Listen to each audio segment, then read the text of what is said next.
اللہ الرحمن الرحیم۔ آج ہمارے کورس کا آخری موضوع اور آخری دن ہے۔ موضوع کا عنوان آپ کے علم میں آ چکا ہے، قادیانیت آئین و قانون کی نگاہ میں، یعنی وطن عزیز ملک پاکستان میں قادیانیت کے خلاف آئینی طور پر کون کون سی کوششیں کی گئی ہیں اور ان کے بارے میں پاکستان کا قانون کیا کہتا ہے، اس کے حوالے سے آج تفصیلاً بات چیت کی جائے گی، اور ان قوانین کے پس منظر میں جو اسباب تھے ان اسباب کے حوالے سے بھی چند باتیں اور مفید باتیں آج کی جائیں گی۔ اللہ تعالیٰ کا فضل اور کرم ہوا ہے کہ اللہ رب العزت نے ہمیں اس کورس میں شامل ہونے کی توفیق عطا فرمائی ہے اور عقیدہ ختم نبوت کے حوالے سے بہت سی اہم معلومات حاصل کرنے کی توفیق سے نوازا ہے۔ عقیدہ ختم نبوت یہ اسلام کا مرکز، اسلام کی بنیاد اور اسلام کی شہرت کی مانند ہے۔ تمام کے تمام عقائد بامنزلہ عمارت کے ہیں اور عقیدہ ختم نبوت ان تمام عقائد کے لیے بامنزلہ بنیاد کے ہے، اور عقیدہ ختم نبوت رحمت کائنات حبیب کبریا محمد مصطفیٰ احمد مجتبیٰ صلی اللہ علیہ وسلم کا وصف امتیاز بھی ہے کہ اللہ رب العزت نے انبیاء میں آپ کو امتیاز دیا۔ اس کی وجہ آپ کی ختم نبوت ہے کہ حضرت آدم علیہ السلام سے جناب عیسیٰ علیہ السلام تک جتنے انبیاء دنیا میں آئے ان تمام کو اللہ نے نبوت کا منصب دیا، وہ سارے نبی ہیں، اور امام الانبیاء صلی اللہ علیہ وسلم نبی بھی ہیں، خاتم النبیین بھی ہیں۔ اللہ نے آپ کو نبوت بھی عطا کی ہے اور ختم نبوت بھی عطا کی ہے۔ ختم نبوت کے عقیدے میں اس اعزاز اور مرتبے میں کوئی نبی آپ کا شریک نہیں ہے،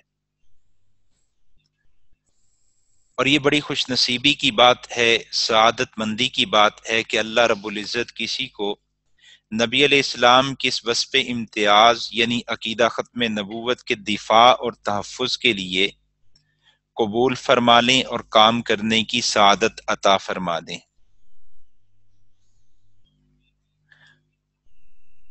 جہاں عقیدہ ختم نبوت نبی علیہ السلام کے لیے وصف امتیاز اور وجہ امتیاز ہے، وہیں پر عقیدہ ختم نبوت امت کے لیے وجہ اطمینان بھی ہے کہ پہلی امتیں ان میں نبوت جاری تھی، نبی علیہ السلام کی آمد سے پہلے نبوت جاری تھی، اس وجہ سے پہلی امتیں ہر وقت آزمائش میں ہوتی تھیں کہ آنے والا اور دعویٰ کرنے والا پتہ نہیں اپنے دعوے میں سچا ہے یا جھوٹا۔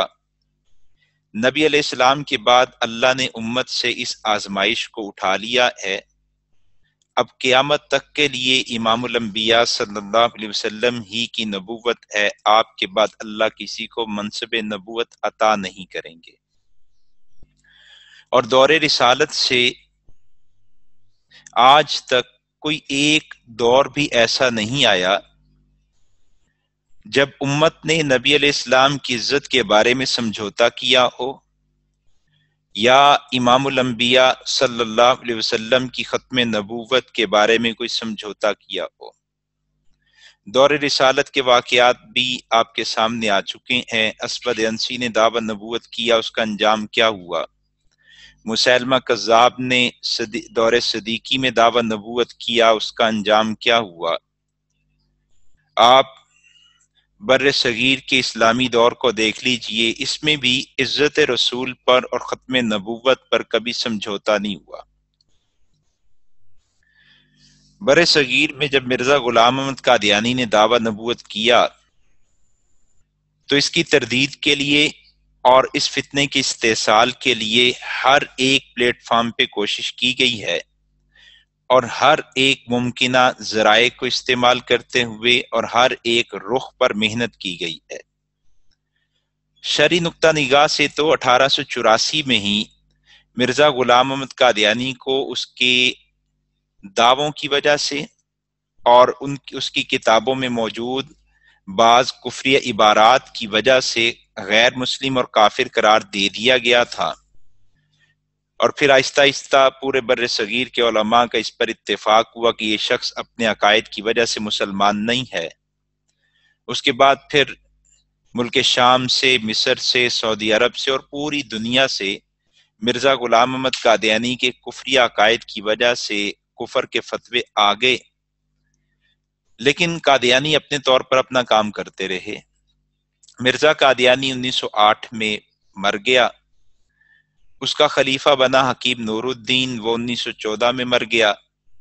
پھر اس کا اپنا بیٹا مرزا بشیر الدین محمود، جو انتہائی عیاش پسند آدمی تھا، اس کو مرزا غلام احمد قادیانی کے بیوی کی کہنے کی وجہ سے جماعت کا خلیفہ نامزد کر دیا گیا۔ اس کے دور کی بات ہے، 1926 کی بات ہے کہ بر صغیر میں قادیانیوں کے خلاف پہلی عدالتی کارروائی شروع ہوئی، اور آغاز بھی قادیانیوں کی طرف سے ہوا، سبب قادیانی بنے۔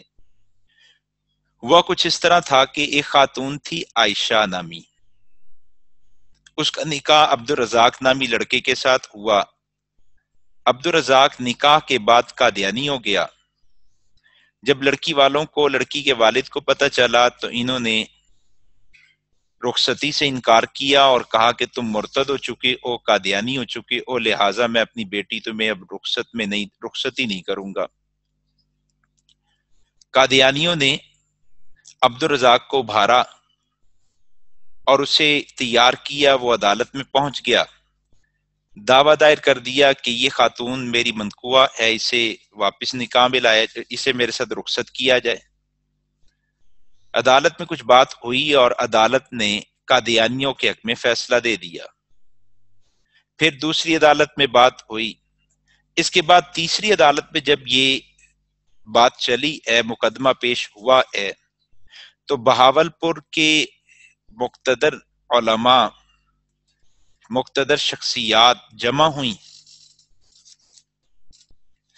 اور ان سب نے کہا کہ اب گفتگو کے لیے قادیانیوں کے کفر کو ثابت کرنے کے لیے، ان کے زندگی اور ارتداد کو ثابت کرنے کے لیے کسی ماہر بڑے عالم دین کو بلائیں جو علوم عقلیہ و نقلیہ پر مہارت بھی رکھتا ہو اور ساتھ فتنہ مرزائیت کو بھی جانتا ہو۔ اس کے لیے دعوت دی گئی امام الحسن حضرت علامہ انور شاہ کاشمیری رحمۃ اللہ علیہ کو۔ حضرت شاہ صاحب اس وقت خونی بواسیر میں مبتلا تھے اور طبیعت بہت خراب تھی۔ آپ کے پاس یہ رکہ پہنچا، آپ نے رکے کو پڑھا، پھر اسے مٹھی میں بند کیا، سر جھکا لیا، کچھ دیر سوچتے رہے، اور اس کے بعد اعلان کیا، اپنے مریدین، متعلقین، شاگردوں کو کہا کہ ہمارا سامان سفر باندھو، ہم بہاولپور جائیں گے۔ خادموں نے عرض کیا، حضرت آپ خونی بواسیر میں مبتلا ہیں، معذور ہیں، طبیبوں نے آپ کو سفر سے منع کیا اور سختی سے منع کیا ہے، آپ آرام کریں، آئندہ آپ کا حج کا سفر ہے، اگر آرام نہ کیا تو سفر حج بھی خراب ہو سکتا ہے، اور جان کو بھی خطرہ ہے، اگر آپ چلے گے جان کو خطرہ ہے۔ حضرت شاہ صاحب نے فرمایا کہ ہاں میں نے یہ ساری باتیں سوچی تھیں، میں نے اپنے آپ سے پوچھا، انور شاہ تیرے دامن میں نبی علیہ السلام کے علاوہ کچھ ہے؟ تو میرے من نے جواب دیا کہ حضور کی نسبت کے علاوہ کچھ نہیں ہے۔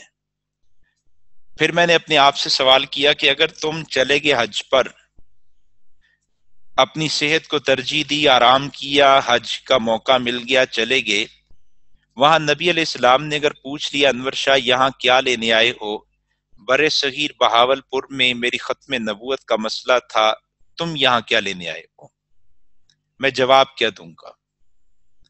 اور فرمایا کہ میں نے تیسری بات سوچی کہ اگر میں روانہ ہو گیا، راستے میں زندگی نے وفا نہ کی، اجل آ گئی، موت آ گئی، تو معاشر میں عرض کروں گا اللہ کے حبیب صلی اللہ علیہ وسلم میں تو روانہ ہوا تھا لیکن میری زندگی نے میرے ساتھ وفا نہ کی، فرمایا سامان سفر باندھو۔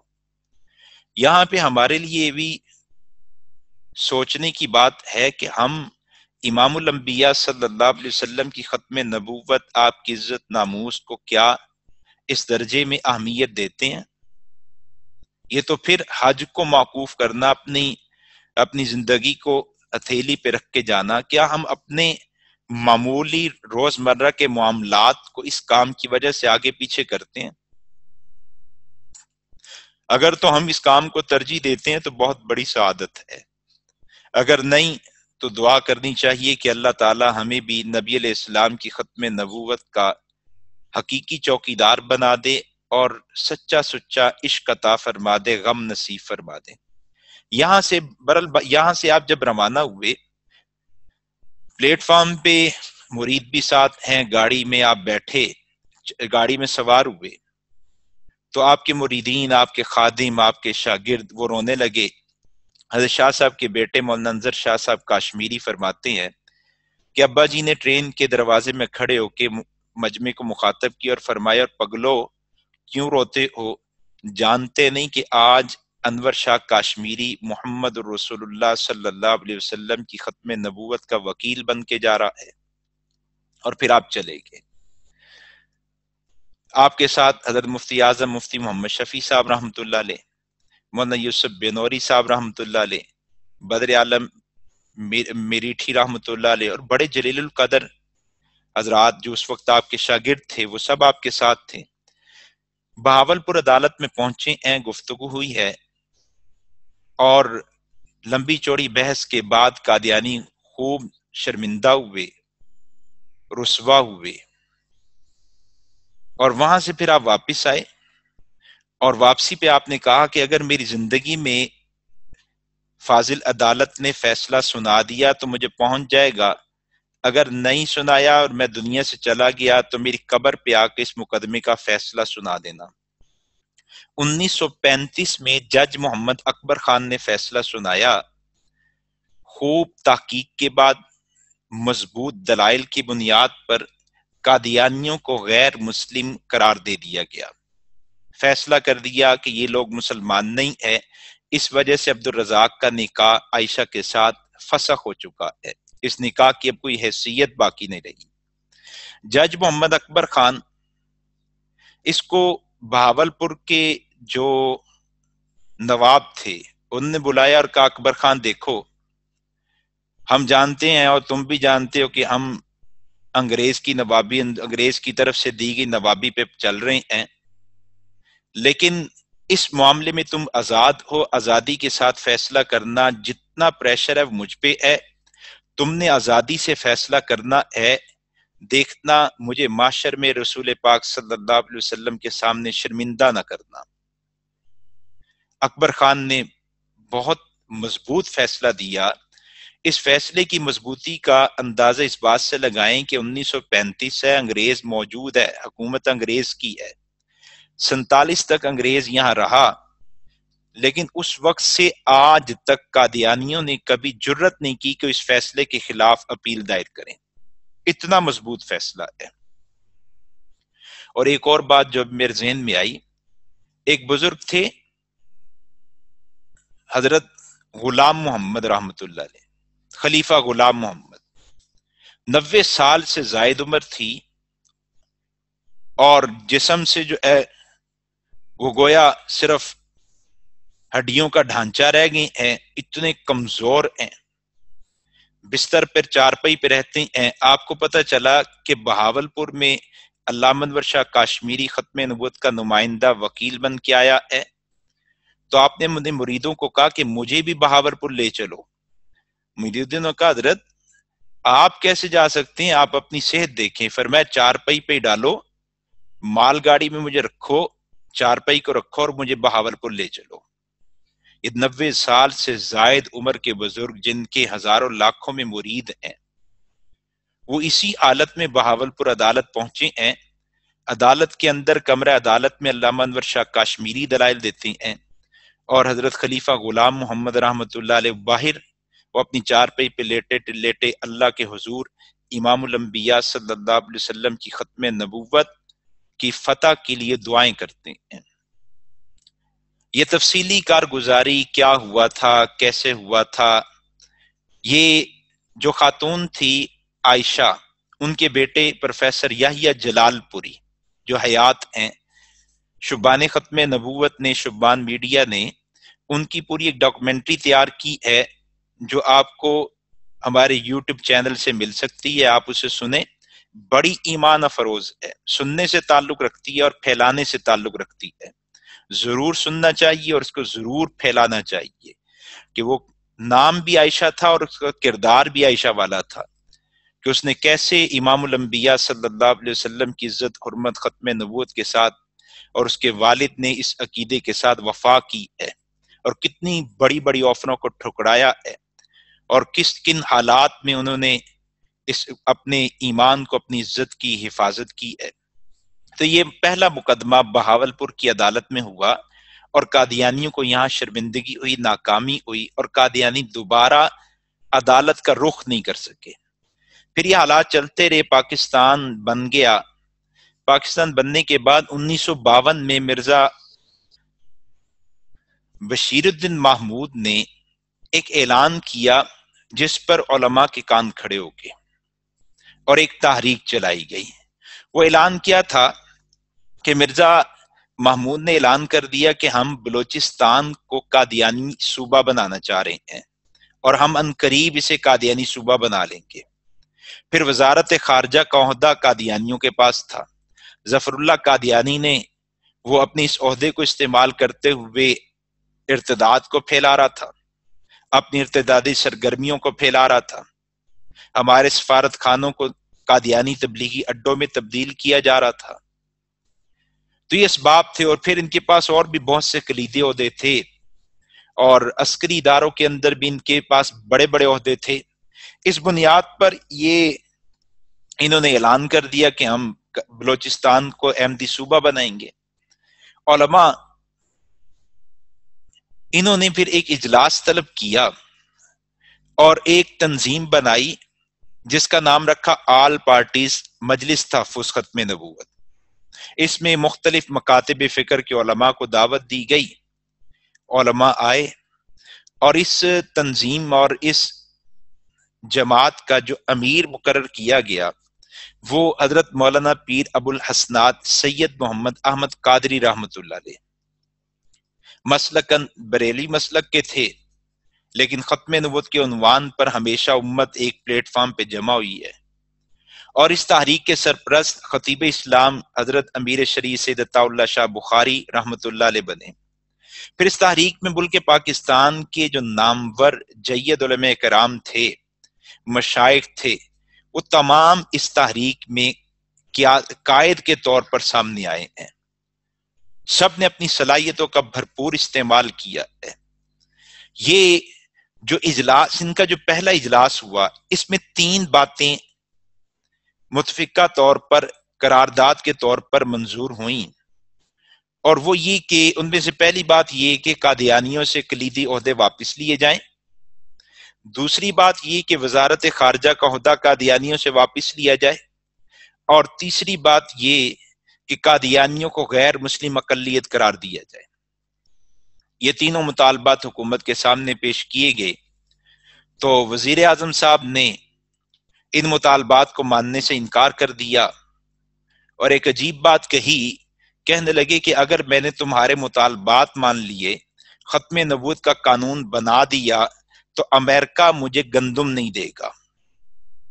گندم کے عوض میں امام الانبیاء صلی اللہ علیہ وسلم کی ختم نبوت کو بیچا گیا ہے، امریکہ مجھے گندم نہیں دے گا۔ ان حضرات نے کہا کہ کچھ بھی ہو، آپ کو اس نبی کی عزت کا دفاع کرنا ہوگا، قانون بنانا ہوگا جس نبی کے نام پہ ہم نے ملک کو حاصل کیا ہے۔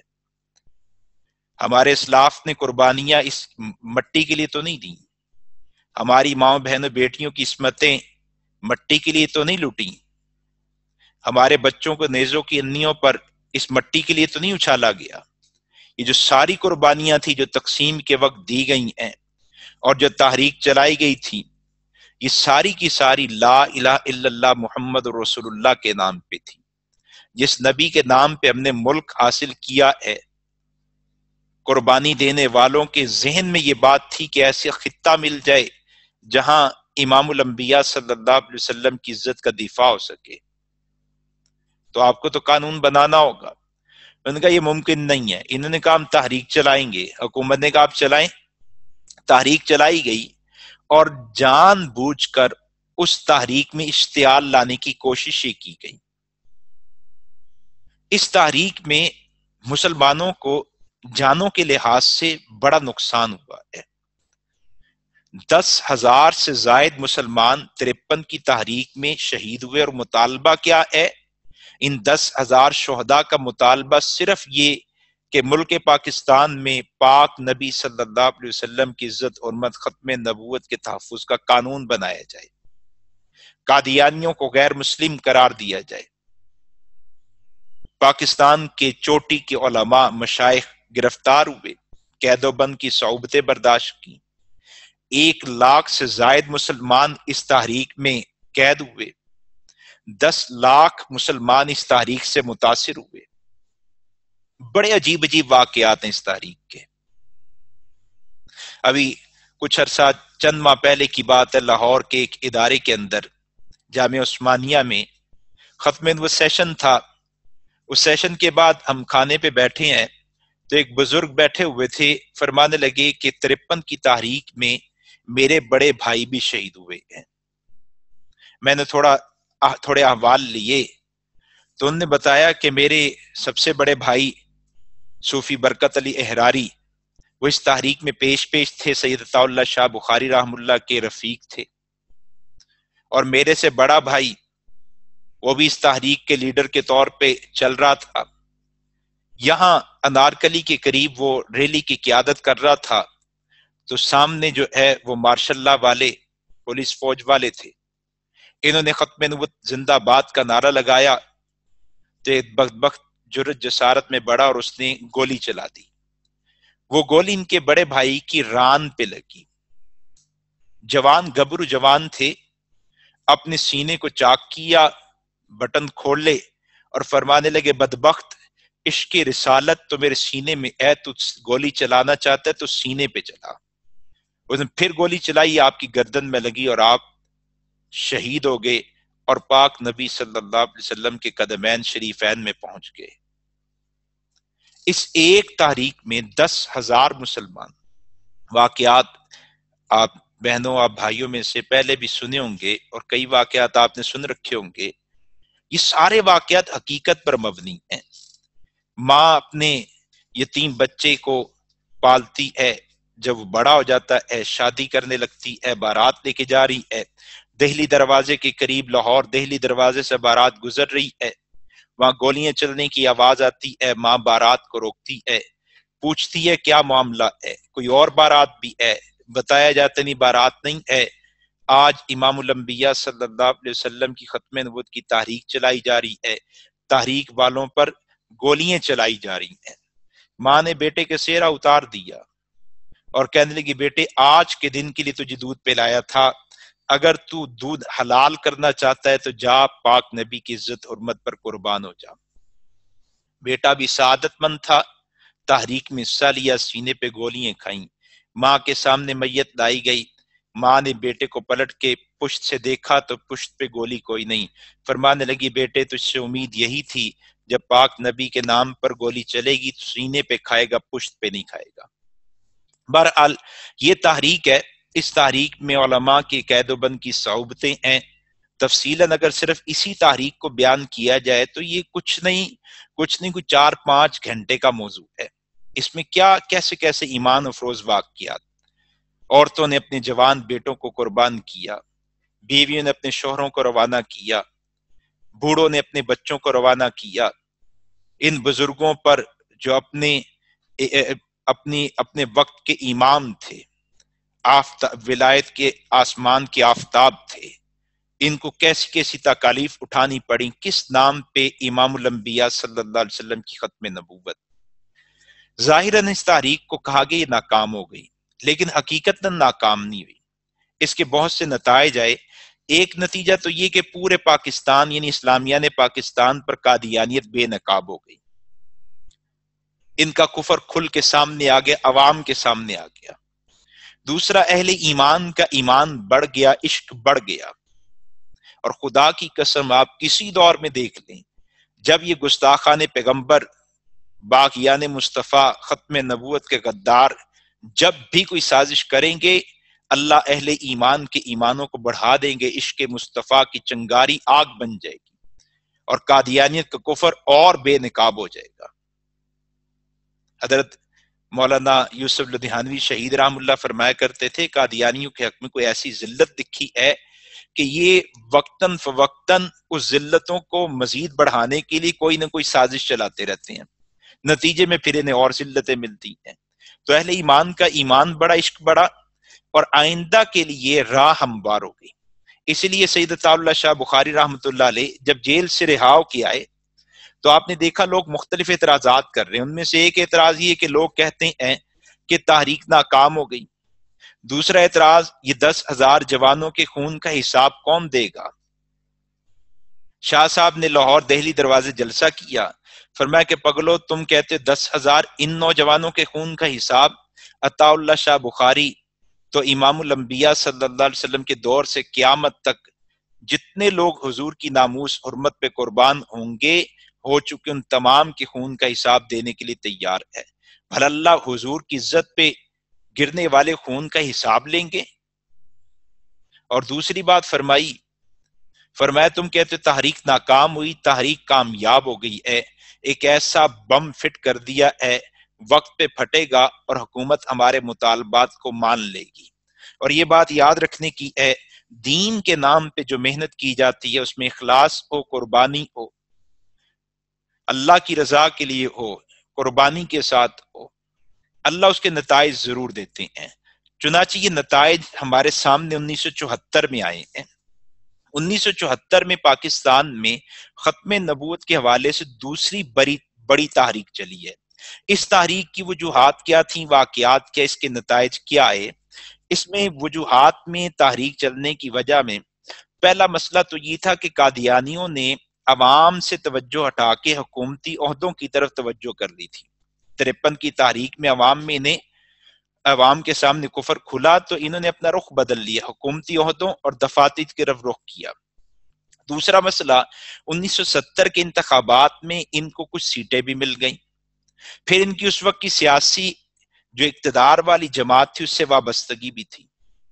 ان وجوہات کی وجہ سے پھر یہ آپے سے باہر ہوئے اور نشتر میڈیکل کالج کے طلبہ جو سیر کے لیے جا رہے تھے، روا اسٹیشن پہ ان کی ٹرین رکی ہے، مرزا قادیانیوں نے ان میں لٹریچر تقسیم کیا اور اپنے مذہب کی کفریہ مذہب کی انہیں دعوت دی، نوجوانوں نے ختم زندہ باد کے نعرے لگائے، معاملہ رفع دفع ہوا، ٹرین چلی گئی۔ لیکن قادیانی چونکہ وہ کچھ اور ہی سوچے بیٹھے تھے، کسی اور ہی نشے میں تھے، جب یہ نوجوان واپس آ رہے تھے قادیانیوں کو پوری اطلاع تھی، روا اسٹیشن پہ گاڑی روکی گئی اور قادیانیوں کا ایک چوتھا سربراہ گزرا، مرزا طاہر، 2003 میں مرا ہے۔ اس نے سینکڑوں گنڈوں کو لے کے ان نوجوانوں پہ دھاوا بول دیا، خوب تشدد کیا، زخموں سے چور چور ہو گئے، لہو لعان ہوئے۔ ان کی ٹرین پہنچی فیصل آباد، مولانا تاج محمود صاحب رحمۃ اللہ علیہ آج بھی ان کی اسٹیشن پہ مسجد موجود ہے، اسٹیشن کے ساتھ مسجد موجود ہے۔ آپ کو خبر مل چکی تھی، اسٹیشن پہ آئے، جوانوں کی حالت دیکھی، بڑے غمزدہ ہوئے، پریشان ہوئے اور ان نوجوانوں سے خطاب کرتے فرمانے لگے، جوانوں جب تک ہم تمہارے خون کا حساب نہیں لے لیں گے ہم چین سے نہیں بیٹھیں گے۔ چنانچہ یہ 74 کی تحریک کے محرک اول سبب تو وہ نوجوان بنے، ان نوجوانوں پر جو ظلم و ستم ہوا، لیکن محرک اول وہ مولانا تاج محمود صاحب رحم اللہ ہیں۔ اب اس تحریک میں بھی تمام جماعتیں اکٹھی ہو گئیں اور ان کا امیر بنا دیا گیا علامہ سید یوسف بینوری صاحب رحمۃ اللہ علیہ کو۔ آپ کو امیر بنایا، پھر حکومت کے ساتھ مذاکرات شروع ہوئے، اپنے مطالبات رکھے گئے، اس میں سے بڑا مطالبہ یہی تھا قادیانیوں کو غیر مسلم اقلیت قرار دیا جائے۔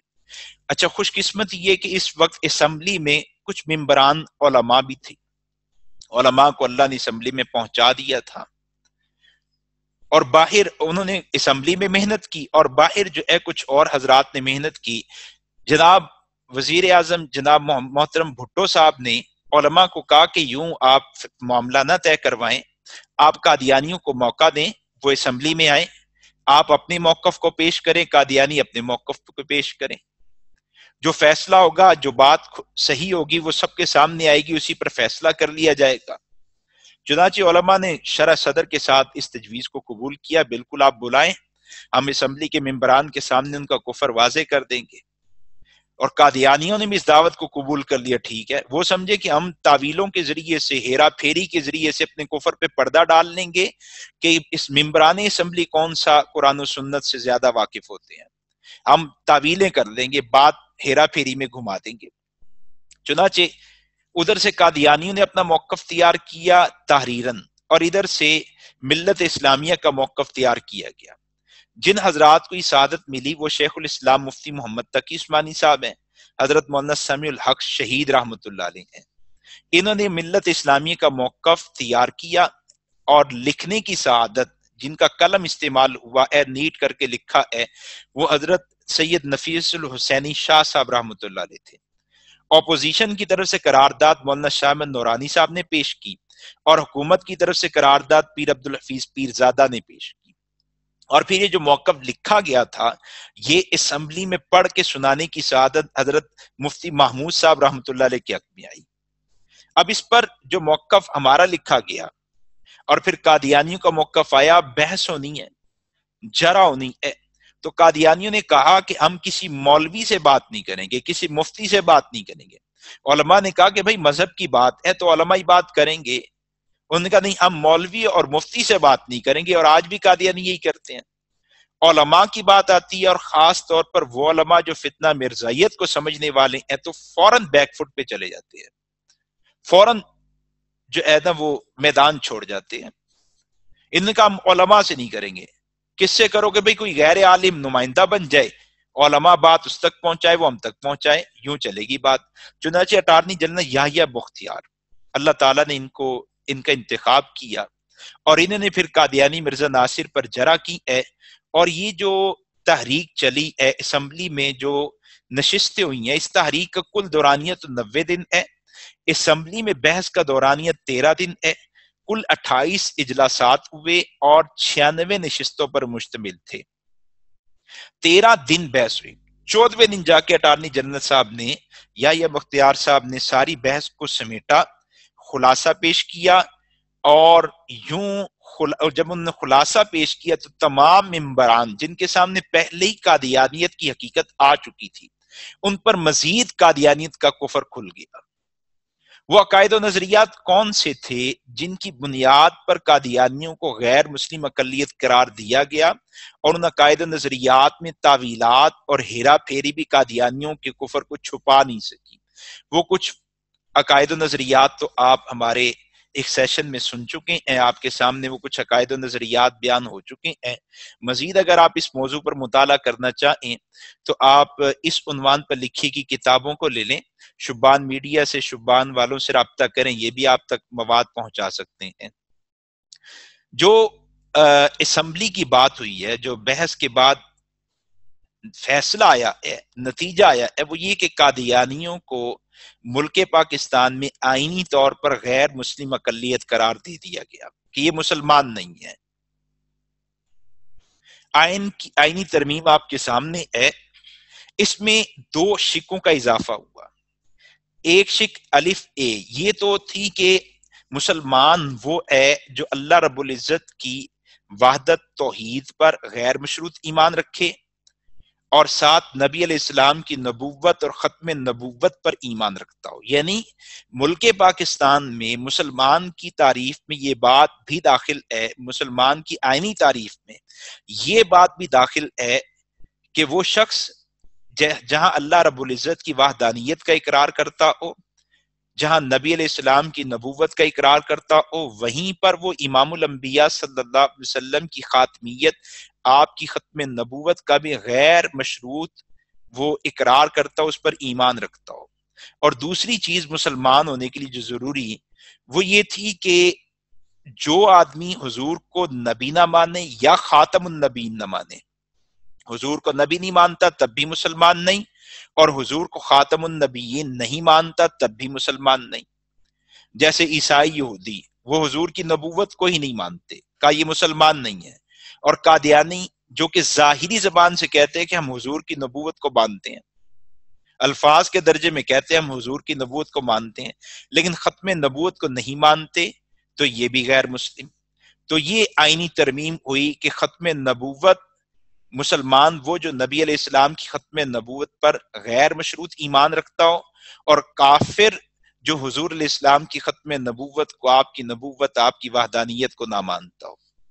ختم نبوت کے مسئلے کو آئین کا حصہ بنا دیا گیا۔ یہ میں نے کچھ تفصیلات آپ کے سامنے رکھی ہیں کہ یہ کوئی آنن فانن مسئلہ نہیں ہوا۔ مرزا غلام محمد قادیانی کو تو 1884 ہی میں کافر قرار دے دیا گیا تھا۔ 1884 سے 1974 تک کے 90 سال ہیں۔ مختلف وقتوں کے اندر تحریکیں چلتی رہی ہیں، مقدمہ بہاولپور بھی آپ کے سامنے ہے، درمیان میں بھی چھوٹے موٹے مقدمات ہوتے رہے ہیں۔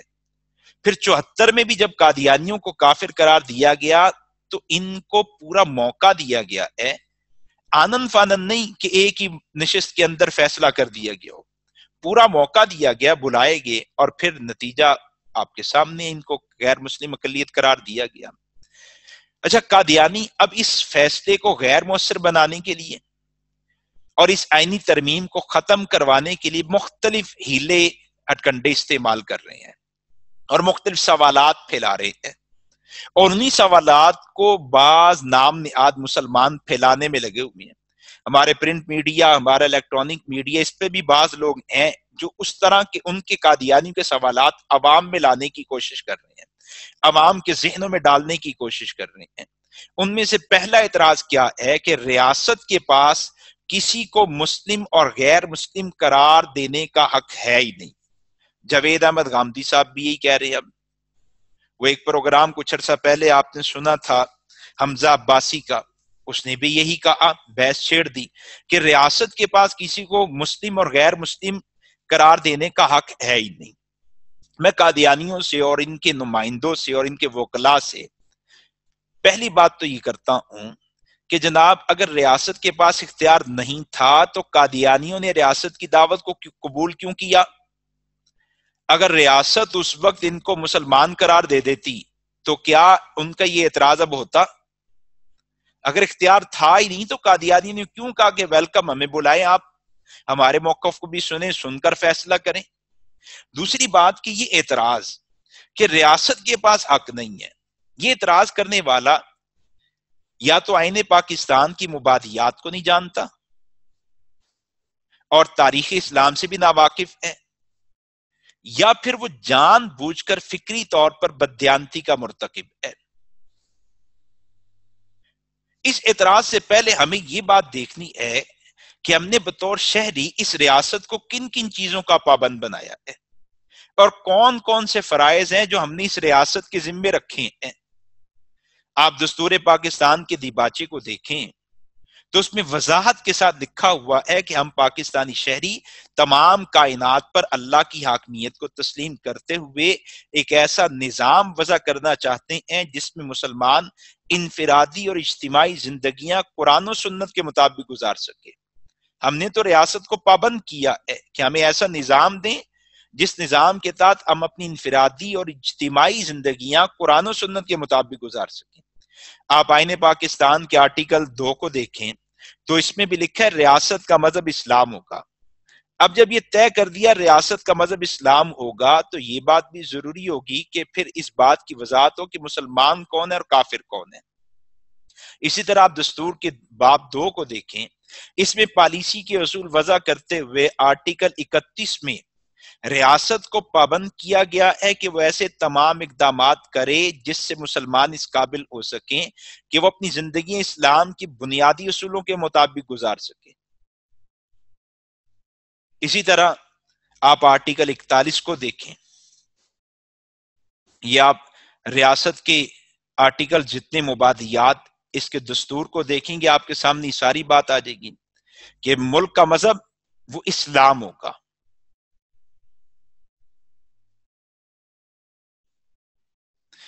پاکستان کے مسلمان کو انفرادی اور اجتماعی طور پر اپنی زندگی اسلام کی بنیادی اصولوں اور اساسی تصورات کے مطابق مرتب کرنے کے قابل بنانے کے لیے اور انہیں ایسی سہولتیں مہیا کرنے کے لیے اقدامات کیے جائیں جن کی مدد سے قرآن مجید اور سنت کے مطابق وہ اپنی زندگیاں ان کا مفہوم سمجھ سکیں۔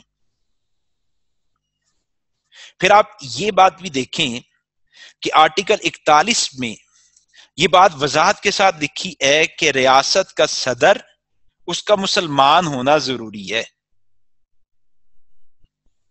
اسی طرح ریاست کا وزیر اعظم اس کا مسلمان ہونا ضروری ہے۔ صدر بھی مسلمان، وزیر اعظم بھی مسلمان۔ پھر ریاست کی ذمہ داری کہ وہ اپنے جو شہری ہیں ان کے لیے ایسا نظام وضع کرے جس کے تحت لوگ اپنی زندگیاں اسلام کے مطابق گزار سکے۔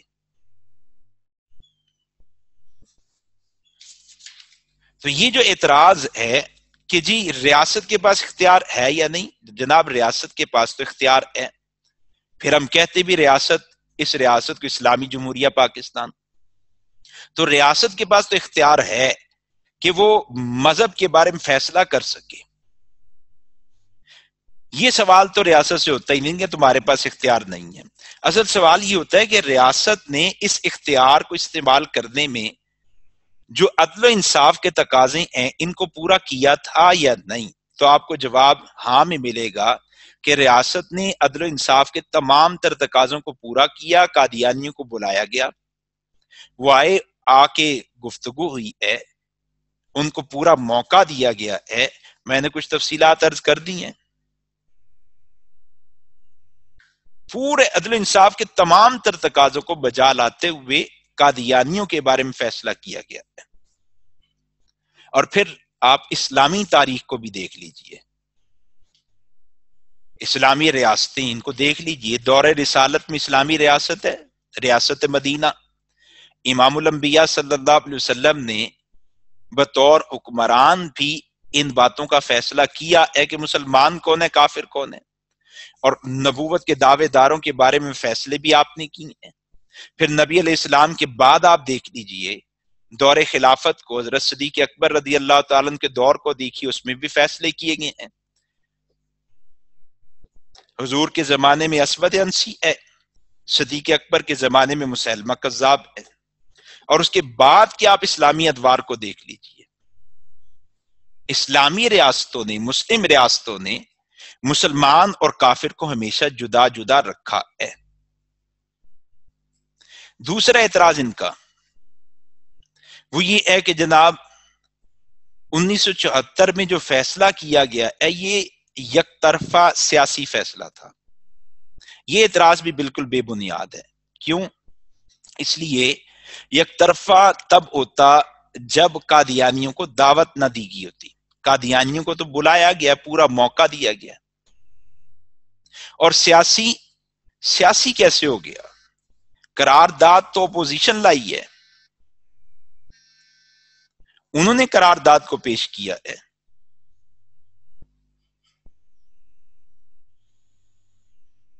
پھر ان کا اعتراض اس فیصلے پر یہ ہے کہ جناب اسمبلی کے ممبران یہ بے دین قسم کے لوگ تھے، بد کردار لوگ تھے، ان کے فیصلے کی حیثیت کیا؟ تو میں قادیانیوں سے پوچھتا ہوں اگر وہ ایسے ہی تھے تو تم آئے کیوں تھے؟ تم نے کیوں دعوت قبول کی کہ ہمیں بلاؤ اسمبلی میں، ہمارے موقف کو سنو؟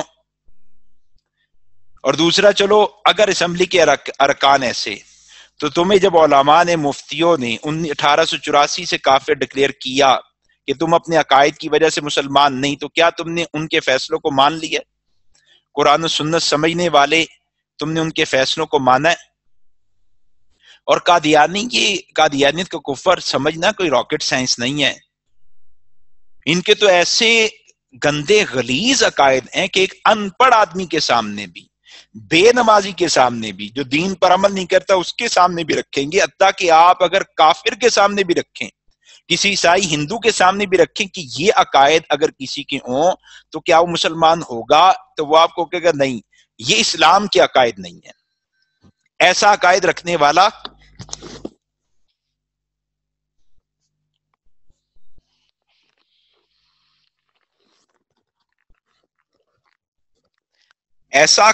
والا مسلمان نہیں ہے، کوئی آپ کو کہے گا. پھر ان کا اس فیصلے پر یہ اعتراض بھی تھا کہ اگر یہ کاروائی شائع ہو گئی تو آدھا پاکستان قادیانی ہو جائے گا. ایک قادیانی نے مجھے کہا، پرانی بات ہے، اگر کاروائی شائع ہو جائے تو آدھا پاکستان قادیانی ہو جائے. میں نے کہا کاروائی تو بعد کی بات ہے، جن کے سامنے ساری کاروائی ہوئی ممبران اسمبلی، کیا ان میں سے کوئی قادیانی ہوا؟ جن کے سامنے ساری بات ہوئی ہے ان میں سے کوئی قادیانی ہوا؟ اور اب قادیانی کے پول اور پروپیگنڈا کھل بھی گیا، مزید کھل گیا کہ حکومت نے وہ ساری کاروائی شائع کر دی ہے. عالمی مجلس تحفظ ختم نبوت سعادت حاصل کر چکی ہے، اس کاروائی کو باقاعدہ چھاپ چکی ہے، کتابی صورت میں شائع کر چکی ہے، یہ کاروائی شائع ہو چکی ہے. ان کے اور بھی اعتراضات ہیں، لیکن سارے اعتراضات سے تھک کار کے جوابات ملنے کے بعد یہ کہہ دیتے ہیں کہ اچھا ٹھیک ہے، تم سرکاری مسلمان ہو اور ہم سرکاری کافر ہیں. ہم اس کے جواب میں کہتے ہیں الحمدللہ ہم سرکاری مسلمان ہیں، بھی مانا کہ ہمیں سرکار صلی اللہ علیہ وسلم کے قانون اور اصول، ان کے دین نے بھی مسلمان کا ہے اور سرکار پاکستان نے بھی مسلمان کا ہے. تم سرکاری کافر ہو کیونکہ تمہیں اسلام کے اصول بھی کافر کہتے ہیں اور سرکار پاکستان بھی کافر کہتا ہے، تم دونوں کی نگاہ میں کافر ہو. تو یہ 74 کی تاریخ تھی. اس کا میں نے ایک تو اسباب آپ کے سامنے بیان کیے، قادیانیوں کی بدماشی عروج پر پہنچی، مسلمانوں پر ظلم و ستم کیا اور اس کے نتیجے میں تحریک چلی ہے. تحریک کا رخ اور تھا اور قادیانیوں کو اسمبلی میں دعوت دی گئی، وہ آئے اور اس پر ان کا بھی موقف پیش ہوا، اہل اسلام کا موقف بھی پیش ہوا. اہل اسلام کا دعویٰ وہ کافر ہیں، ان کا دعویٰ تھا مسلمان ہیں. کھل کر بحث ہوئی ہے، کھل کر جرا ہوئی ہے. قادیانی اپنے کفر کو اسلام ثابت نہیں کر سکے، شرمندہ ہوئے. اور پھر 7 ستمبر 1974 کو قومی اسمبلی نے فیصلہ دے دیا کہ یہ لوگ اپنے عقائد کی وجہ سے مسلمان نہیں ہیں. اس کے بعد جو ان کا پروپیگنڈا، سوالات، اعتراضات کچھ میں نے وہ آپ کے سامنے رکھ دیے، جن میں سے پہلا یہ تھا کہ ریاست کسی کو کافر نہیں کہہ سکتی. تو میں نے عرض کیا کہ ریاست کی تو ذمہ داری ہے، اسلامی ریاست کو تو ذمہ داری ہے کہ وہ اسلام اور کفر کی پہچان الگ الگ کرے، دونوں کو الگ الگ رکھے. اور پھر ریاست اسلامی جمہوریہ پاکستان، اس کے تو بہت سے ریاستی امور وابستہ ہی اسلام اور کفر کے ساتھ ہیں، مسلم اور کافر ہونے کی تقسیم کے ساتھ ہیں. پھر کچھ اور اعتراضات بھی آپ کے سامنے آئے. یہ پاکستان میں قادیانیوں کے خلاف دوسری تحریک چلائی گئی، اس پر بھی بڑی جدوجہد ہوئی، شہادتیں ہوئیں. اس کے بعد ایک تیسری تحریک چلائی گئی ہے، وہ تحریک 1984 میں چلائی گئی ہے. اس تحریک کے بھی کچھ اسباب تھے، پھر کچھ واقعات ہیں، کچھ نتائج ہیں. اسباب میں ایک تو یہ تھا کہ قادیانیوں کو اگرچہ غیر مسلم اقلیت، غیر مسلم قرار دے دیا گیا، یہ مسلمان نہیں ہے، لیکن قادیانیوں نے بدماشی کرتے ہوئے حکومت کے اس فیصلے کا انکار کیا اور کہا کہ اتفاق رائے سے بھی جو فیصلہ ہوا ہم اس کو بھی نہیں مانتے.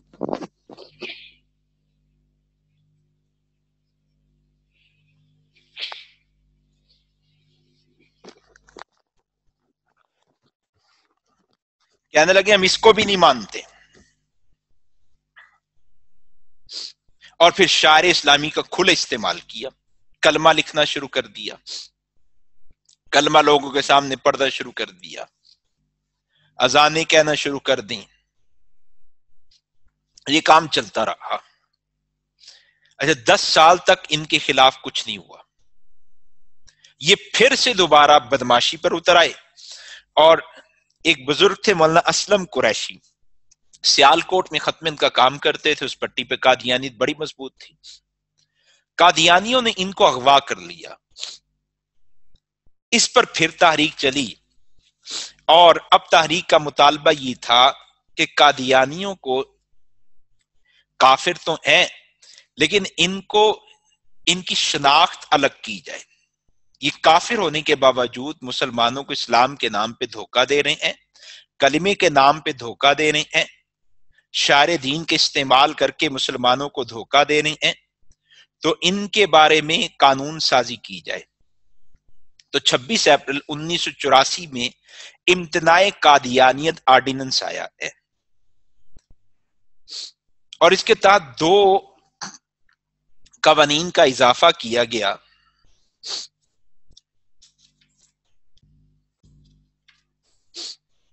ایک تو یہ تعزیرات پاکستان میں 2 نئی دفعات کا اضافہ کیا گیا.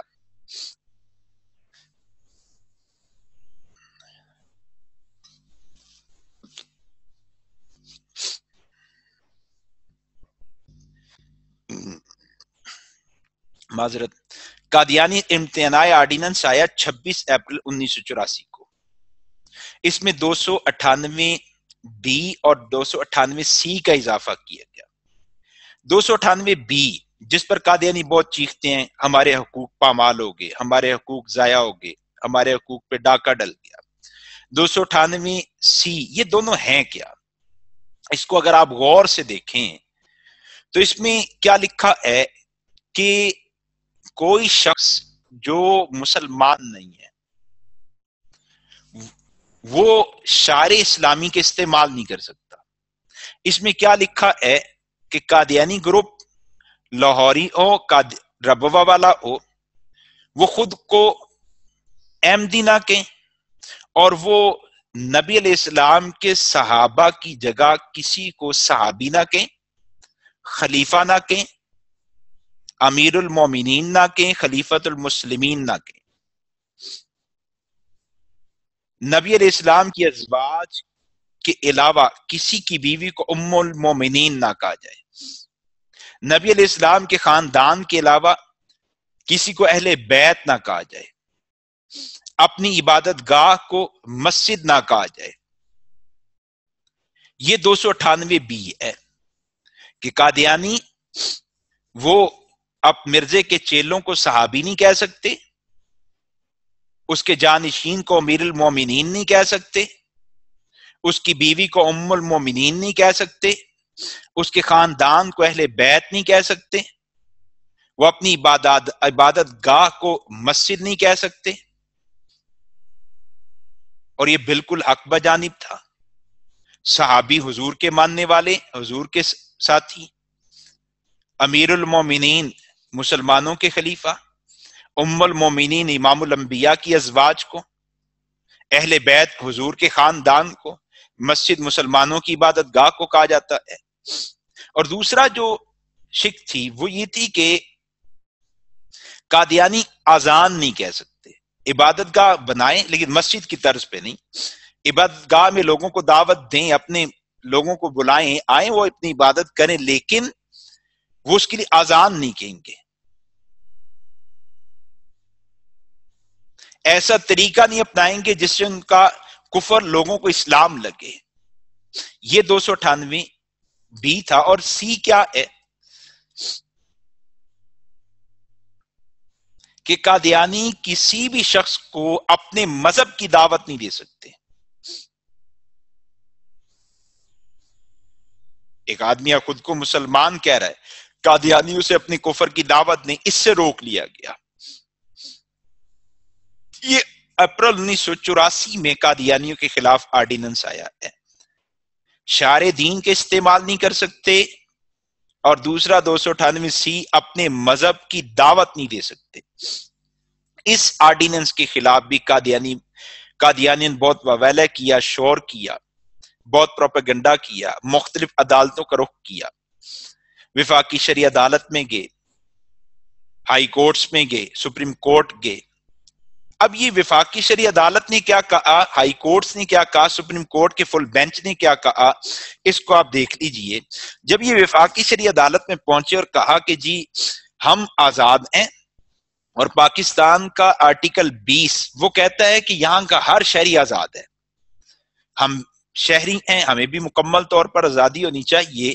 یہ جو امتناع قادیانیت آرڈیننس آیا ہے، اس کے ذریعے سے ہماری آزادی، ہمارے حقوق سلب ہو رہے ہیں، لہٰذا اس آرڈیننس کو حقوق کے متصادم قرار دے کے کل عدم قرار دیا جائے۔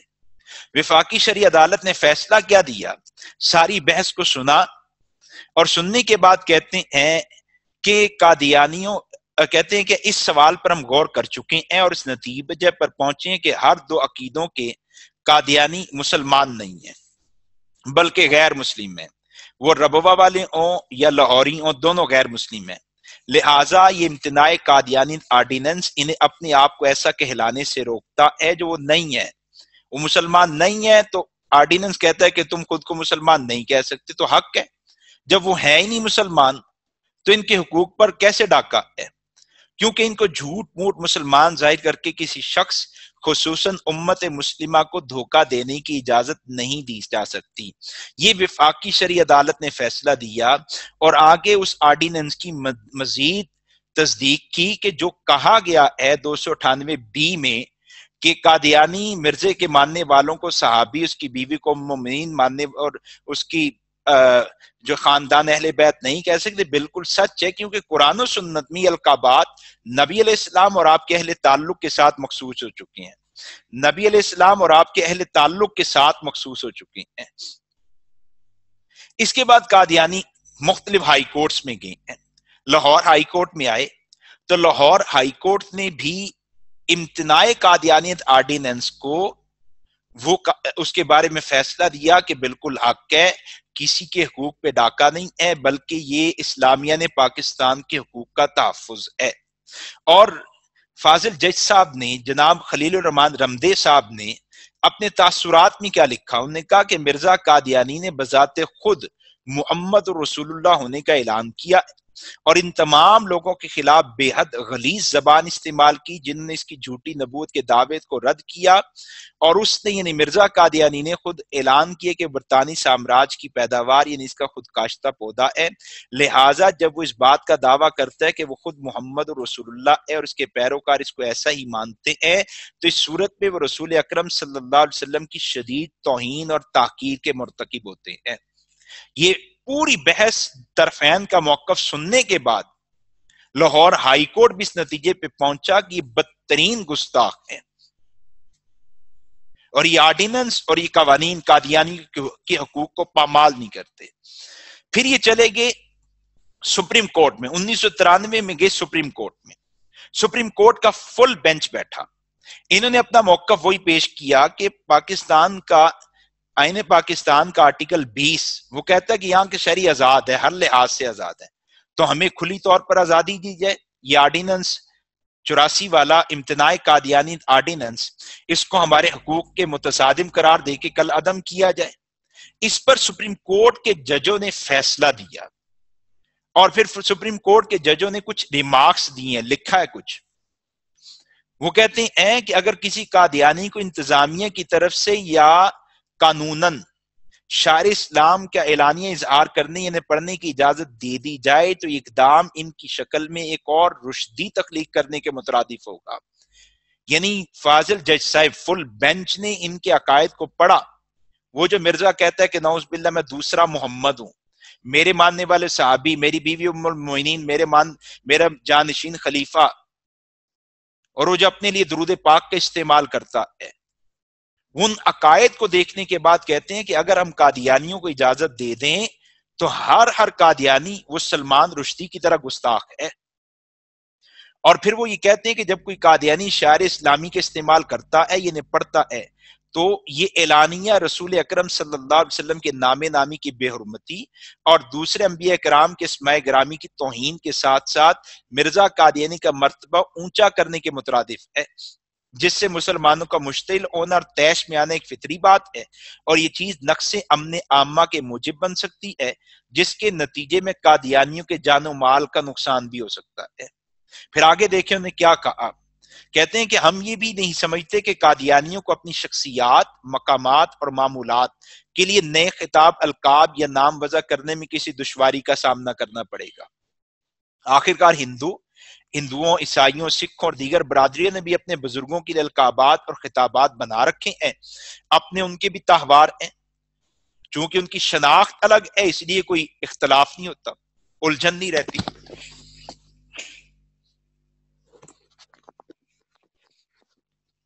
امن کے ساتھ وہ اپنے مذہبی رسومات کو ادا کر رہے ہیں۔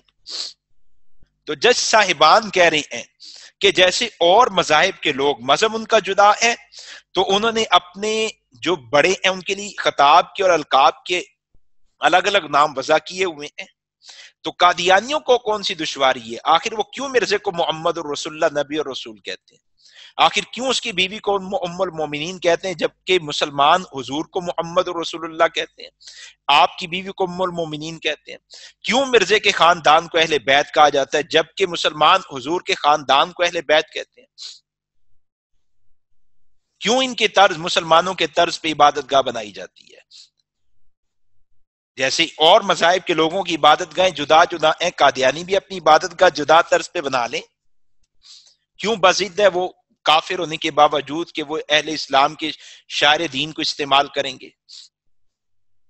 یہ سپریم کورٹ کا 1993 کا فیصلہ ہے۔ اس پر میں ایک اور بات عرض کر دوں، دو دعوے دار ہیں، ایک دعوے دار ہم میں اور دوسرے دعوے دار قادیانی ہیں۔ ہم دعویٰ کرتے کہ ہمارا مذہب الگ، وہ بھی دعویٰ کرتے ہیں ہمارا مذہب الگ، اسی لیے ان کے مذہب میں ہمارے پیچھے نماز نہیں، ہمارے مردوں کے ساتھ نکاح نہیں ہے، ہمارے بچوں کے وہ جنازے نہیں پڑھتے، ہمیں مرزا غلام قادری کافر کا ہمارا مذہب، ہمارا دعویٰ ہم بھی جدا ہیں، ہم قادیانیت کا حصہ نہیں ہیں، ان کا دعویٰ ہم بھی جدا ہیں، ہم ان اکثریت کا حصہ نہیں ہیں۔ دونوں کا دعویٰ تو موجود ہے کہ ہم دونوں الگ الگ مذہب ہیں، الگ الگ گروہ ہیں۔ اب یہ یعنی ہم لوگ اپنی عبادت گاہ 1400 سال سے اسی طرز پہ بنا رہے ہیں، حضور کی زوجہ کو ام المومنین، امہات المومنین کہہ رہے ہیں، قرآن نے کہا ہے، آپ کے ماننے والوں کو صحابی کہہ رہے ہیں، آپ کی باتوں کو حدیث، کاموں کو سنت کہہ رہے ہیں۔ یہ تو ہمارا 1400 سال سے یہ طرز چلا آ رہا ہے، مخصوص عبادت کا، آذان، نماز، قرآن، سلام، یہ ساری چیزیں چلی آ رہی ہیں۔ یہ قادیانی، مرزا غلام احمد قادیانی آیا، اس نے الگ ایک گروہ بنا لیا، الگ ایک مذہب کی اور فتنے کی بنیاد رکھ دی۔ ہم دعویٰ کرتے ہیں کہ مسجد ہماری عبادت گاہ کا سٹائل اور طرز ہے، یہ جو مخصوص طرز ہے مسجد کا یہ ہمارے لیے خاص ہے، وہ دعویٰ کرتے ہیں ہمارے لیے، ہم بھی ایسا کریں گے۔ کافر ہے، فتنہ ہے، اگر وہ عبادت گاہ مسجد کے طرز پہ بنائیں گے تو مسلمانوں کے ایمان ضائع ہونے کا خطرہ ہوگا، اگر وہ شاعر دین کے استعمال کریں گے تو مسلمانوں کے ایمان ضائع ہونے کا خطرہ ہوگا۔ اس کی عقلی طور پر دو تین صورتیں بنتی ہیں، ایک آدمی نے کمپنی بنائی ہے اور ایک مخصوص اس نے ایٹم متعارف کروا دی، معیار اچھا رکھا، مارکیٹ میں عام ہو گئی، لوگ پسند کرنے لگے، پھر ایک آدمی نے اسی کے مقابلے میں ایک ایٹم بنا لی، وہ ایک کریم تھی، کمپنی تھی کریم بنانے کی، دوسرے آدمی نے بھی کریم بنانے والی کمپنی بنائی اور اس نے بھی کریم لانچ کر دی، لیکن جو پہلی کمپنی ہے اس کی جو ڈبی کا سٹائل، اس نے اپنی ڈبی کا بھی سٹائل وہی رکھا، پیکنگ کا سٹائل اس نے بھی وہی رکھا، جو نام اس نے بھی وہی رکھا، جو پہلی کمپنی کا مونو اس نے بھی وہی مونو رکھا، بیائن ہی وہی تیار کی۔ اب قانوناً مجھے بتائے کہ کیا اجازت دی جا سکتی ہے کہ یہ پہلی کمپنی کے نام پہ جو ہے وہ اسی ایٹم کو لے آئے، اسی سٹائل میں، اسی مونو کے ساتھ، اسی نام کے ساتھ، چاہے اندر اس سے اعلیٰ کریم ہو، پہلی کمپنی سے اعلیٰ کریم ہو، تب بھی اجازت نہیں، اور اگر ہو ہی 2 نمبر، پہلی کمپنی بھی بدنام ہو، اسے نقصان ہو رہا ہو، لوگوں کو بھی نقصان ہو رہا ہو، تو یہ آپ کہیں گے یہ بات طریق اولا ممنوع ہے۔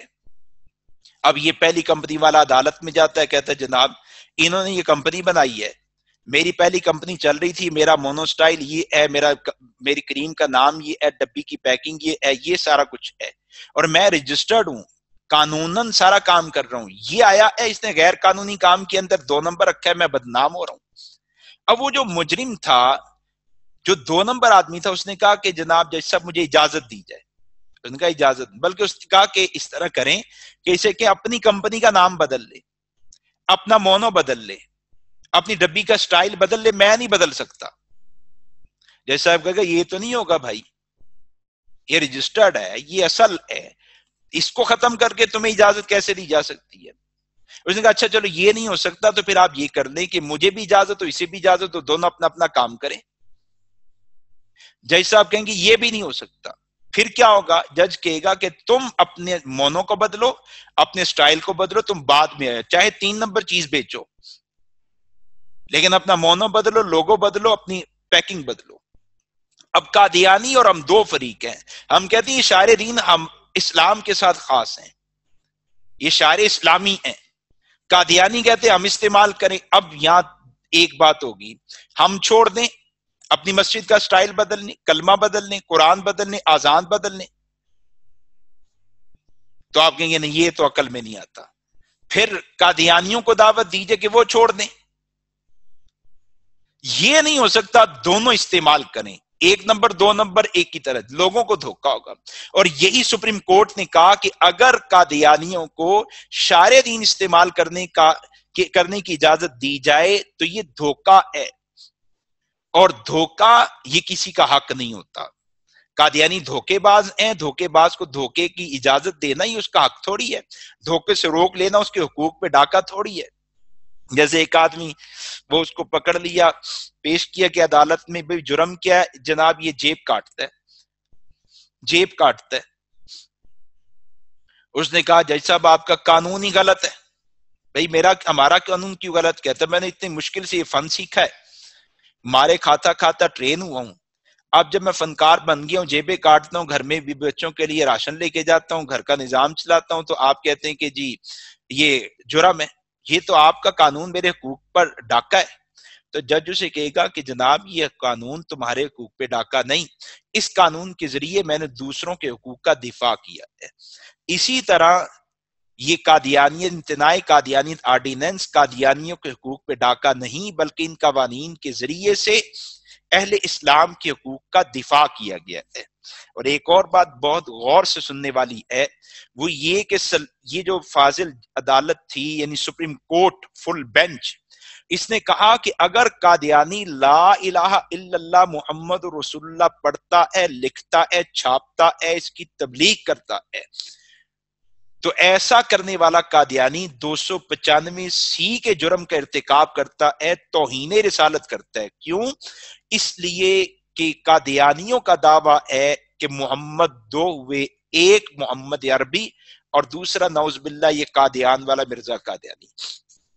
مرزے کے بیٹے نے وضاحت سے، آپ پہلے لیکچر میں سن بھی چکے ہیں کہ اس نے وضاحت سے کہا کہ لا الہ الا اللہ محمد رسول اللہ، یہی کلمہ ہم کیوں پڑھیں گے؟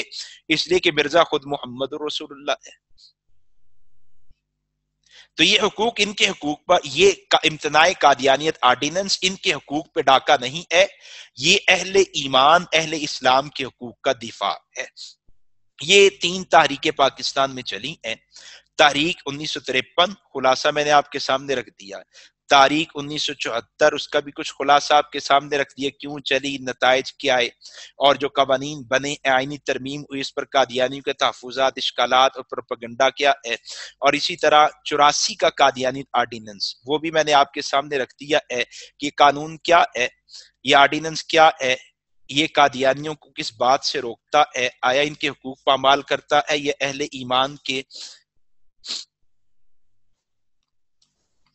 ایمان کے حقوق اور اہل اسلام کے حقوق کا دفاع کرتا ہے۔ یہ تفصیلات آ گئی۔ ایک اور بات سمجھ لیجئے کہ اب تک جو کام پاکستان میں ہوا ہے، وہ پہلا کام ہوا ہے پارلیمنٹ کے ذریعے سے قانون سازی، 74 اور 84 میں ہو گئی۔ دوسرا کام ہوا تشریع، وہ عدالتوں کے ذریعے ہو گئی۔ عدالتوں نے ہونے والی قانون سازی کو مکمل طور پہ اس کی تائید کی ہے، حق بجانب کا ہے اور اس کو نافذ کرنے کا حکم دیا ہے۔ تیسرا ہے قانون کو نافذ کرنا، قانون سازی بھی ہوئی، قانون کی تشریح بھی ہوئی، قانون جامع مکمل جتنا بن چکا وہ مکمل ہے، اس میں نقص نہیں ہے۔ مکمل کا معنی کسی قسم کا نقص نہیں ہے، کسی کے حقوق کی پامالی نہیں ہے۔ آگے ہے اس قانون کا نفاذ، وہ ہوتا ہے پولیس اسٹیشن پر۔ اگر قادیانی خلاف قانون سرگرمیوں میں مبتلا ہوں تو اسلامیہ نے پاکستان، اس میں کوئی خاص ختم کی تنظیم، تحریک، مولوی، مدرسہ، مفتی نہیں، یہ اسلامیہ نے پاکستان کی ذمہ داری ہے، یہ انتظامیہ کی ذمہ داری ہے کہ قادیانیوں کو قانون کا پابند کرے، جہاں وہ قانون شکنی کرتے ہیں وہاں پر قانون لاگو کرے، قانون کا استعمال کرے، ان کو قانون کے دائرہ قانون میں واپس لے کے جائے، یہ پھر ان کی ذمہ داری ہے۔ یہ 3 درجے تھے، سٹیپ بائی سٹیپ الحمدللہ یہ 2 کام تو ہو چکے۔ تیسرا کام قانون کو نافذ کرنا، یہ آپ کے اور میری تعاون کے ساتھ ہوگا، ہمارے کام کے، ہماری حرکت کے ساتھ ہوگا۔ چوتھی اور آخری بات آج کی وہ یہ ہے کہ آج قادیانی شور پھر سے، پاکستان میں قادیانیت کا شور پھر سے بلند ہوا ہے۔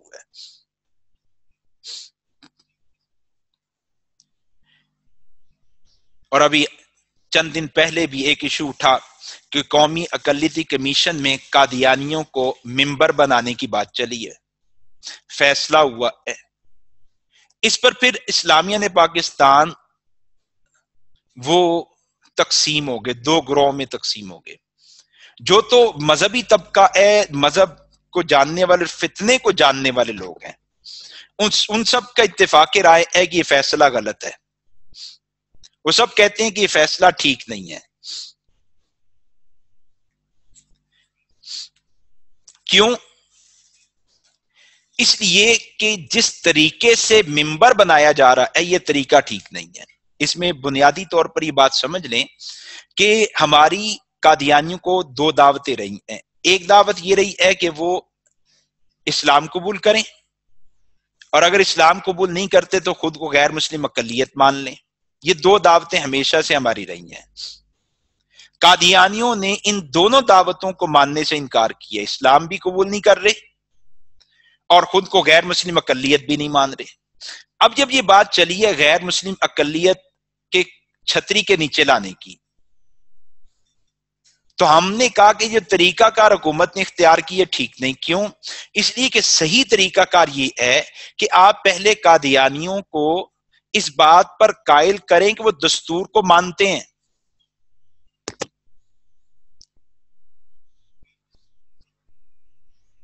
وہ دستور کو مانتے ہیں، 74-84 کے فیصلوں کو، آئین کو مانتے ہیں، ان سے اقرار کروائیں پہلے، پھر آپ انہیں کسی بھی کمیشن کا ممبر بنائیں، اقلیت کے درجے میں رکھتے ہوئے بنائیں، لیکن پہلے اقرار کروائیں۔ وہ پاکستان کے دستور کو مانے کہ 74 کا فیصلہ بھی ٹھیک ہے، ہم مانتے ہیں، 84 چاہے وہ مذہب کے اعتبار سے نہ مانے لیکن کہ ہم قانوناً مانتے ہیں، 74 کا فیصلہ ہی مانتے ہیں، آئندہ ہم خود کو غیر مسلم لکھا کریں گے، 84 کے آرڈیننس کو بھی مانتے ہیں، آئندہ ہم شعار اسلامی کا استعمال نہیں کیا کریں گے، اپنی پہچان شناخت الگ کر دیں گے۔ اور دوسرا مسئلہ، ایسے فیصلوں سے پہلے بعد والے معاملات حل کر لیے جائیں۔ اور بعد والا معاملہ کیا ہے کہ جب قادیانی اقلیت کی چھتری کے نیچے آ جائے تو اسے یہ بات سمجھا دی جائے کہ جناب اب آپ اقلیت کی چھتری کے نیچے ہیں لیکن آپ کو قوانین کے تحت حقوق ملیں گے۔ ایسا نہیں ہوگا کہ کل آپ کہیں کہ جی جیسے ہندو کو پوری آزادی ہے، عیسائی کو پوری آزادی ہے، سکھ کو پوری آزادی ہے تو مجھے بھی پوری آزادی ہو، میں جیسے مرضی عبادت گاہ بناؤں، میں مرزے کے ماننے والوں کو جو مرضی کہوں، میں جس کو مرضی اپنے مذہب کی دعوت دوں، نہیں، آئیں گے دستور کو مان کے، پھر رہیں گے دستور کے تحت۔ اور یہ بات بھی واضح کر دینی چاہیے کہ جب آپ آ جائیں گے تو آپ کو اقلیت والے کوٹے میں سے حصہ ملے گا۔ یہ جو بعض دوست یہ سمجھ رہے ہیں کہ اگر قادیانیوں کو ممبر بنا دیا جائے تو ممبر بن جانا، یعنی اقلیت کمیشن کا ممبر بنا دیا جائے تو ممبر بن جانا یہ از خود غیر مسلم ہونے کے مترادف ہے، یہ بات ٹھیک نہیں ہے۔ کیوں؟ ایک وجہ تو یہ ہے کہ یہ جو ممبر ہیں، اقلیت کمیشن کا ممبر بننا اس کے لیے شرط ہے ہی نہیں کہ وہ خود کو غیر مسلم کہے. اس کے لیے غیر مسلم ہونا شرط ہی نہیں ہے. آپ دو علماء کے نام دیکھ رہے ہیں وہ اقلیت کمیشن کے ممبر ہیں، مسلمان ہیں، عالم ہیں. کیا محض ممبر بن جانے سے اب ان کو غیر مسلم کہا جائے گا؟ جیسے محض ممبر بن جانے سے وہ غیر مسلم نہیں ہوئے، ایسے ہی قادیانیوں کا محض ممبر بن جانا، اس سے یہ لازمی نتیجہ نہیں ہے کہ وہ غیر مسلم بھی اپنے آپ کو کہہ رہا ہے، سمجھ رہا ہے، یا غیر مسلم تصور کیا جا رہا ہے. ایک مسئلہ تو یہ. دوسرا مسئلہ کہ یہ جو ممبر بنانا ہے یہ بطور جماعت نہیں ہے، یہ بطور فرد لیا جا رہا ہے، بطور جماعت کے نہیں لیا جا رہا. ہم کہیں گے کہ یہ تمہاری قادیانی جماعت کی طرف سے نمائندگی ہے، قادیانی جماعت کہے گی نہیں ہماری طرف سے تو نمائندگی ہے ہی نہیں. یہ تو از خود اس آدمی کا فیصلہ، پاکستانی شہری ہے، ممبر بن گیا ہے. جیسے کہ ماضی میں حضرت مولانا زاہد الراشدی صاحب نے بھی اس پہ بڑا خوبصورت وضاحت دی ہے. شبان ختم نبوت اس وضاحت کو چلا بھی رہی، اس آڈیو پیغام کو چلا بھی رہی ہے کہ ماضی میں بھی ایسا ہوا جب قادیانیوں کو اقلیت قرار دے دیا گیا، یعنی غیر مسلم ڈکلیئر کر دیا گیا، تو قومی اسمبلی میں بھی طاہر بشیر نامی ممبر نامزد کیا گیا. وہ ممبر رہا ہے قومی اسمبلی کا. پنجاب اسمبلی میں بھی قادیانیوں کے پاس ایک سیٹ تھی، لیکن جب ہم کہتے تھے یہ تمہاری نمائندگی ہے تو قادیانی جماعت کہتی تھی ہماری نمائندگی نہیں، یہ تو انفرادی اس کا فیصلہ ہے. اور پھر اگر اس طریقہ کار سے ہٹ کے آئے جو علماء کہہ رہے ہیں آج خود ممبر بنا دیا گیا، ہم یہ کہتے رہیں گے، بہت غور سے سنیے گا، ہم یہ کہتے رہیں گے قادیانی جماعت نے قبول کر لیا خود کو غیر مسلم ہونا، قوانین کو مان لیا، اپنا غیر مسلم ہونا تسلیم کر لیا. قادیانی جماعت کہتی رہے گی کہ نہیں ہم نے تو نہیں مانا، ہمارا تو ایک فرد گیا، اس کا اپنا اختیاری فیصلہ ہے. یا وہ یہ کہہ سکتی ہے کہ ہم گئے ہیں ایسے ہی اور اس حیثیت سے جیسے علماء گئے ہیں، ہم تو غیر مسلم اقلیت ہونے کی حیثیت سے گئے نہیں، ہم نے بنا لیا اسی دھندلے ماحول میں. تو قادیانی پوری دنیا میں نقصان کیا ہوگا کہ قادیانی پوری دنیا میں پروپیگنڈا کریں گے کہ دیکھو پاکستان میں بھی ہمیں بطور مسلم کے اور مسلم اقلیت کے تسلیم کر لیا گیا ہے، ہم چل رہے ہیں.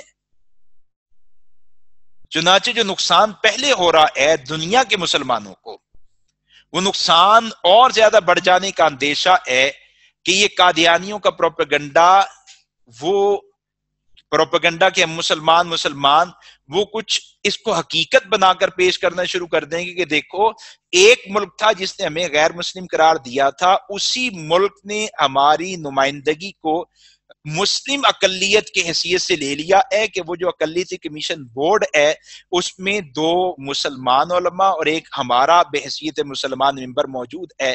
تو میرا سوال یہ ہے کہ پھر علماء، مفتی، ختم کی تحریکوں والے، تنظیموں والے یہ کہاں پھریں گے، کہاں وضاحتیں دیں گے؟ حکومت نے تو یہ کام کرنا نہیں ہے، قادیانیت کے خلاف تو انہیں بولنا نہیں ہے. ہم یہی روتے رہیں گے کہ نہیں جی وہ غیر مسلم اقلیت کی حیثیت سے، اور وہ کہتے رہیں گے نہیں مسلم اقلیت کی حیثیت سے ہم گئے ہیں. تو بہت سی خرابیاں ہیں.